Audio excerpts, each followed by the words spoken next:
প্রত্যেক দিন প্রায় 1.5 লক্ষ মানুষের ইফতারের আয়োজন হয়। খেজুরের বিস্কিট, ভেতর জমের পানি, এখানে গভর্নমেন্ট থেকে দেয়া ইফতার। অশেষ মেহেরবানিতে আমি আজকে কাবা ঘরকে সামনে রেখে আমরা ইফতার করব। ইফতারের পরে পুরো কাবা ঘরের চত্বর পরিষ্কারের কার্যক্রম চলছে। মহিলাদের ভেতর দিয়ে বসার ব্যবস্থা করা হয়েছে। তো উমরা ছাড়াও কি তাওয়াফ করার সুযোগ আছে কিনা, বা কোন টাকার মধ্যে যারা সিঙ্গেলে প্রাইভেট উমরা করতে আসবে তাদের জন্য কোন এরিয়া বেস্ট হতে পারে বলে আপনি? আসসালামু আলাইকুম সবাইকে, রমজানুল মোবারকের শুভেচ্ছা। আজকে হচ্ছে প্রথম রমজান, আমরা সেহরি করেছি মক্কাতেই, আজকে ইফতার করবো আমরা ইনশাআল্লাহ হারাম শরীফে। দুই ভাই যাচ্ছে এখন হারাম শরীফের দিকে। আর হারাম শরীফের সাথে অনেক বাংলাদেশিও আজকে হয়তো আসতে পারে, হ্যাঁ অনেকের সাথে দেখা হবে। আর হারাম শরীফে আসলে ইহরাম বাধা ছাড়া ভিতরে প্রবেশ করা যায় না, যার ফলে আমরা এখন ইহরাম বেঁধে তারপরেই সেদিকে যাচ্ছি।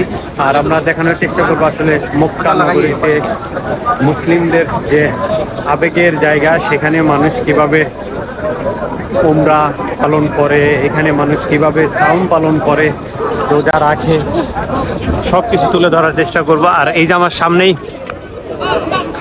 যেটি দেখতে পাচ্ছেন, এটি হচ্ছে কবুতর চত্বর।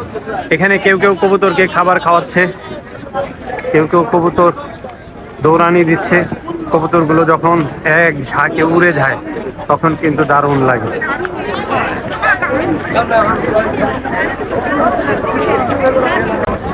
অসংখ্য মানুষ কবুতরকে খাবার খাওয়াচ্ছে।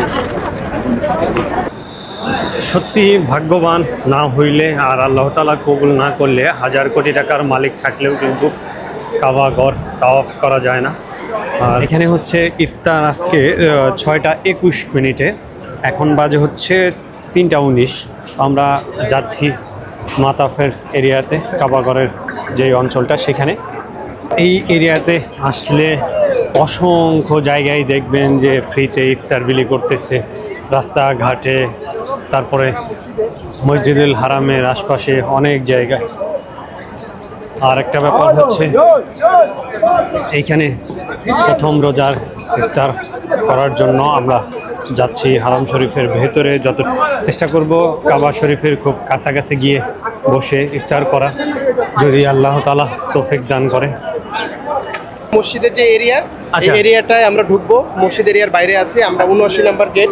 আচ্ছা, এখানে টোটাল গেট কয়টা প্রবেশের জন্য? এখানে টোটাল গেট আছে প্রায় 150-র কাছাকাছি, নতুন করে আরো কিছু গেট ওই পাশে হচ্ছে। 150 গেট আছে? হ্যাঁ, 150 মেইন গেট কয়টা? যেরকম এই যে এটা 79 নাম্বার গেট, এরকম গেট আছে টোটাল 4 মিলে 4টা। এই যে বড় বড় আপনি দেখবেন যে ফ্ল্যাটগুলো আছে, দুইটা করে মিলে একটা গেট। আচ্ছা, এরকম করে 4টা আছে টোটাল। আর তারপর আপনার ছোট ছোট গেট আছে, ওই যে দেখতে পাচ্ছেন 83, 84, 85 এরকম করে প্রায় 130টার মতো গেট আছে।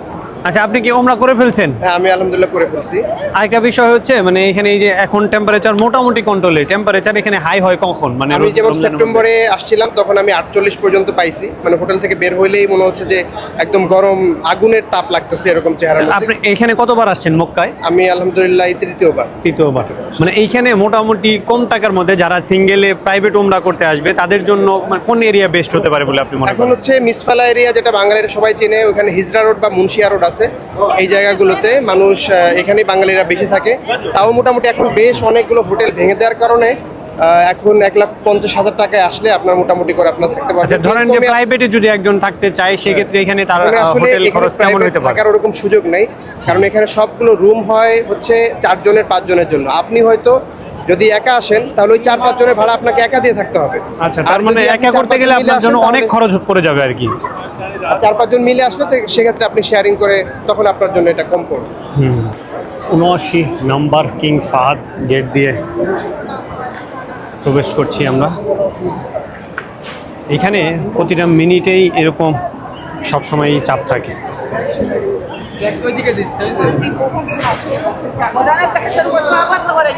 কোনো একটা সময় নাই যেই সময়টাতে এখানে ফ্রি থাকে। ওই যে দেখি, এখান থেকে পলিতে করে স্যান্ডেল নিয়ে নিতে হবে। যেহেতু আমরা উমরা করে ফেলেছি সেহরির আগেই, তো আমি জানার চেষ্টা করলাম আমরা ইফতার করব হচ্ছে কাবা শরীফের সামনেই, যতটুকু কাছে গিয়ে আমরা বসতে পারি আর কি। তো এখন তো বসার সুযোগ নেই, আমরা তাওয়াফ শুরু করব। তো উমরা ছাড়াও কি তাওয়াফ করার সুযোগ আছে কিনা বা হ্যাঁ, ওমরা ছাড়া তাওয়াফ বলতে তাওয়াফ যে কোনো সময় করা যায়। তাওয়াফটা একটা সবের কাজ, ইবাদত অনেকটা। তো যে কোনো সময় কেউ চাইলে তাওয়াফ করতে পারে, সারাদিনও করতে পারে। আর ওমরার সময় যে আমরা তাওয়াফটা করি, এটা হচ্ছে ওমরার একটা অংশ, এই জন্য আমরা এটা করি। বাট তাওয়াফ যে কোনো সময় করা যায়। যে তাওয়াফের সময় বিশেষ কোনো দোয়া আছে কিনা বা যেটা পড়তেই হয় এরকম কোনো দোয়া আছে? তাওয়াফের সময় বিশেষ কোনো দোয়া নাই, বাট তাওয়াফের সময় দোয়া কবুলের একটা সময়। আপনার মনে যে কোনো আসে এই সময় আপনি আল্লাহকে চাইতে পারেন, এবং এটা কবুল হওয়ার একটা মানে সম্ভাবনা অনেক বেশি। যাক আলহামদুলিল্লাহ, আমরা যারা তাওয়াফ করব তারা নিজের জন্য ক্ষমা চাইবো, পরিবার পরিজন আত্মীয় স্বজন দেশ সবার জন্য দোয়া করব। রমজানকে উপলক্ষ করে এখানে লাখ লাখ মুসল্লিদের সমাগম হয়েছে, আর এত বেশি চলে আসছে যে নিচে তিল ধারণের ঠাঁই নাই। এই জন্য নিচের দিকে আর লোক ঢুকতে দিচ্ছে না, নিচে যাওয়ার রাস্তা বন্ধ করে দিচ্ছে। এখন শুধুমাত্র উপরেই তাওয়াফ করতে হবে। নিচের যে এসকেলেটরগুলো আছে এগুলো সব বন্ধ করে রাখছে, সামনে থেকে কেউ বের হতে পারছে না, কাউকে ঢুকতেও দেওয়া হচ্ছে না। প্রথম দিকে আমরা নিচে নামার সুযোগ পাই নাই, কারণ রাস্তা বন্ধ করে দিয়েছিল। এরপরে আসরের নামাজ শেষ হলো, জানাজার নামাজ হলো, এরপরে আর কি গেট খুলে দিয়েছে। আমরা এই যে এখন নিচে নামতেছি, নিচে নেমে তাওয়াফ করব।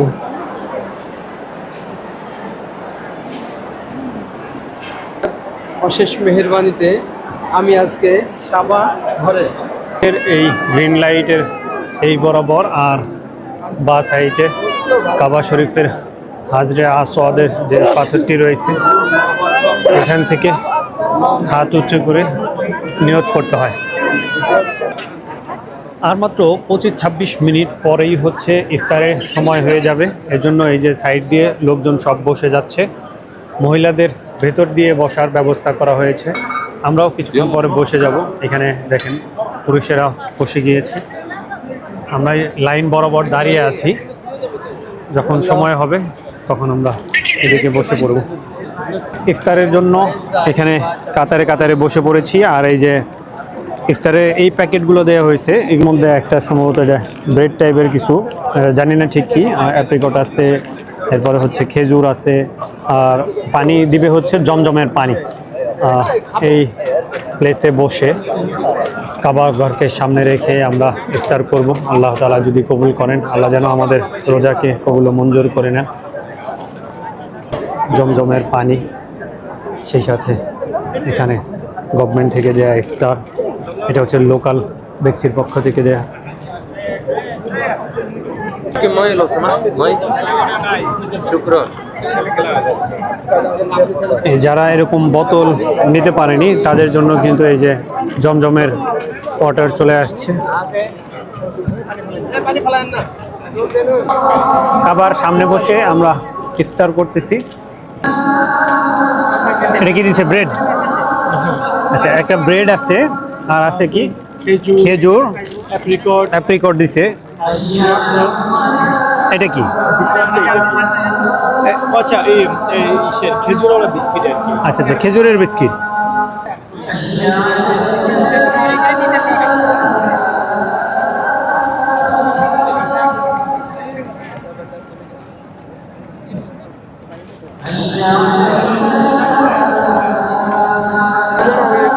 এটা হচ্ছে ক্রোসেন্ট, এটা হচ্ছে খেজুরের বিস্কিট, ভেতরে হচ্ছে বেশ মজা, যেরকম চকলেট থাকে এরকম আর কি, ভেতরে খেজুরের করা। ইফতার শেষে এখানে নামাজ আদায় হবে, এই জন্য সাথে সাথে কিন্তু পরিষ্কার কার্যক্রম পরিচালনা করতেছে। খাবার এখানেই আমরা ইফতার শেষ করলাম। ইফতার শেষে এখন আমরা নামাজ আদায় করব এখানেই। নামাজ আদায় করার পরে এখান থেকে বেরিয়ে যাব, পরে আবার তারাবি পড়তে আসবো ইনশাআল্লাহ। আলহামদুলিল্লাহ, এখানেই পবিত্র কাবা ঘরকে সামনে রেখে আমরা ইফতার করেছি। এখানেই জমজমের পানি দিয়ে, এখানকার খেজুর সহ বিভিন্ন খাবার ছিল, সাথে অনেকগুলো বাঙালি ভাই ব্রাদার ছিল। আর যেখানে দাঁড়িয়ে আছি এইখানে 1 রাকাত নামাজ পড়লে 1 লক্ষ রাকাত নামাজের সওয়াব পাওয়া যায়। আল্লাহ যেন আমাদের রোজাকে কবুল ও মঞ্জুর করে, আল্লাহ যেন আমাদের সকলের উমরাকে কবুল ও মঞ্জুর করে নেয়।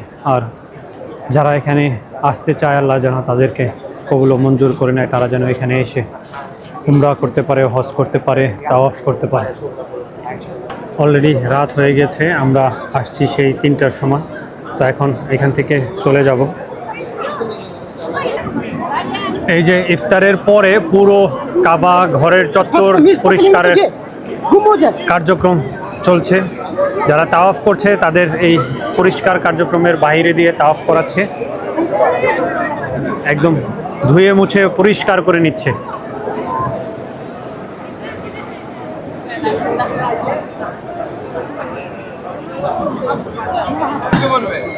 কাবা ঘরের এখানে বসে ইফতার করলাম, এখান থেকে দেয়া ইফতারি প্লাস জমজমের পানি দিয়ে, সাথে বাংলাদেশি কয়েকজন ভাই ব্রাদার ছিল, ফিজ ভাই আর আমি এখানে আসছিলাম। আসার পরে ভাইয়ের আমাদেরকে যথেষ্ট সময় দিচ্ছে। মিসবা ভাই, আচ্ছা আজকে একসাথে আমরা এই কাবা শরীফের সামনে ইফতার করব।